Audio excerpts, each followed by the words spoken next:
Sahabat sang pengajar, program guru penggerak yang diluncurkan oleh Kementerian Pendidikan, Kebudayaan, Ristek, dan Teknologi kembali dibuka pendaftarannya. Kali ini kita sudah dihadapkan pada program guru penggerak angkatan yang ke-7. Banyak sekali para sahabat yang bertanya bagaimana cara agar bisa lolos mendaftar program guru penggerak, baik sebagai calon guru penggerak maupun pengajar praktik. Video kali ini kita akan mendiskusikan bersama tips-tips agar rekan-rekan para sahabat semua bisa lolos mendaftar pada program guru penggerak, baik sebagai calon guru penggerak maupun pengajar praktik. Apa saja 7 tips agar lolos pendaftaran program guru penggerak? Simak video ini sampai selesai. Tips yang pertama, perhatikan batas waktu pendaftaran dan pengiriman berkas. Seperti yang kita ketahui, ketika kita sudah membuka SIM PKB, kemudian kita memilih menu pendaftaran guru penggerak, maka kita akan mengetahui bahwa pendaftaran guru penggerak ini ada batas waktunya.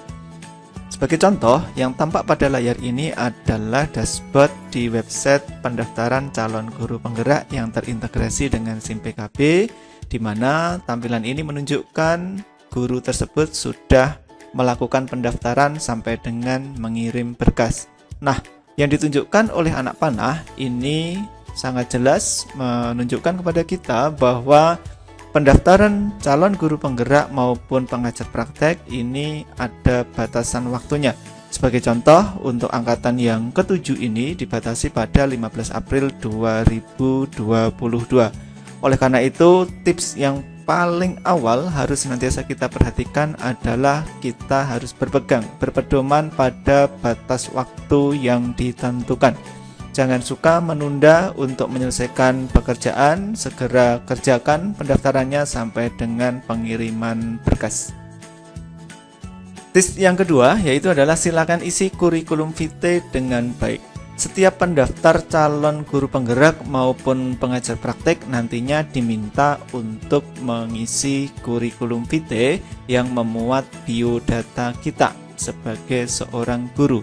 Silahkan klik menu kurikulum vitae yang ada di website pendaftaran calon guru penggerak maupun pengajar praktek. Kemudian silakan diisi kurikulum vitae ini sesuai dengan data yang sebenarnya. Sekali lagi, pastikan pengisian kurikulum vitae ini sesuai dengan batas waktu yang ditentukan. Yang ketiga, saat kita mengisi kurikulum vitae, nantinya kita juga diminta untuk mengunggah berkas-berkas yang diminta, seperti scan KTP, kemudian scan surat izin dari atasan maupun rekomendasi dari atasan atau guru yang senior. Oleh karena itu, tips yang ketiga, pastikan kita menyiapkan berkas dengan baik dan jangan lupa scan setiap berkas tersebut dengan baik pula. Artinya, kita nanti ketika melengkapi kurikulum vitae, selain kita mengisi biodata dengan benar, kita juga diminta untuk mengunggah berkas-berkas yang diminta. Template atau contoh berkas sudah disediakan di website pendaftaran calon guru penggerak. Silahkan di-download, kemudian diisi, ditandatangani oleh atasan kita, di-stempel, kemudian jangan lupa nantinya di-scan dengan baik ya, di-scan dengan baik. Kita bisa menggunakan mesin scan, kita juga bisa menggunakan handphone, namun pastikan aplikasi scan yang kita gunakan itu aplikasi yang baik ya. Upayakan yang tidak menghasilkan hasil scan yang hitam putih. Apalagi ketika nanti stempel itu biasanya berwarna, pastikan hasil scannya juga berwarna. Nah, sahabat sang pengajar bisa menggunakan aplikasi Office ya, linknya bisa dicek di deskripsi video ini. Dengan aplikasi Office kita bisa menghasilkan scan dokumen yang luar biasa baik. Kemudian yang keempat, selain kita nanti mengisi kurikulum vitae, menyiapkan berkas, kita juga diminta untuk mengisi IC. IC di sini adalah berbagai pertanyaan yang harus kita jawab terkait dengan diri kita, begitu biasanya dibatasi dengan jumlah karakter. Ada yang dibatasi dengan 500 karakter, ada yang dibatasi dengan 1000 karakter, 1500 dan seterusnya. Nah, Poin penting di IC ini adalah silakan ditulis dengan bahasa kita sendiri. Hindari mencari jawaban dari orang lain, hindari mencari jawaban dari internet. Kenapa?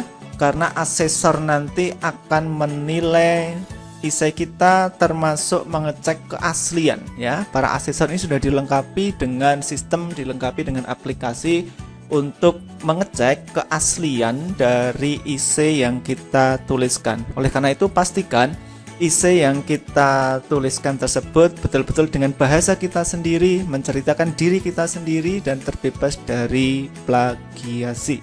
Nah, IC ini bisa kita lakukan pengisiannya melalui menu IC seperti yang ditunjukkan pada layar. Ada di sebelah kiri ya, di bawahnya kurikulum vitae. Nah, nantinya jika kurikulum vitae dan IC itu sudah terisi semuanya ya, dan berkas terkirim, maka nanti akan ada tanda centang seperti yang ditunjukkan pada layar.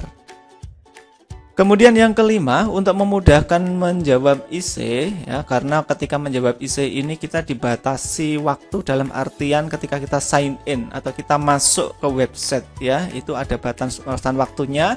Daripada kita mengetik cukup lama di depan layar, kita masih sign in ke dalam website pendaftaran, tanpa kita sadari bisa jadi kita sudah time out, waktunya sudah melebihi. Oleh karena itu kami sarankan silahkan disalin dulu pertanyaan maupun ketentuannya berapa karakter, itu kita salin ke Microsoft Word, kemudian kita siapkan jawaban sesuai jumlah karakter yang diminta itu di Microsoft Word dulu. Nah, dengan begitu pertanyaan maupun jawaban akan tersimpan dengan baik di file Microsoft Word, baru nantinya ketika sudah siap kita salin kembali ke website pendaftaran calon guru penggerak maupun pengajar praktek. Nah, di Microsoft Word ini kita nanti bisa mengetahui jumlah karakter dengan cara ya, kita klik angka yang menunjukkan jumlah kata yang ada di pojok kiri bawah layar, nantinya akan muncul sudah berapa karakter naskah yang kita ketik itu. Nah, tentu saja apabila kita ingin mengetahui jumlah karakter dari beberapa paragraf, maka kita blok dulu paragrafnya ya, baru kita klik jumlah kata yang ada di pojok kiri,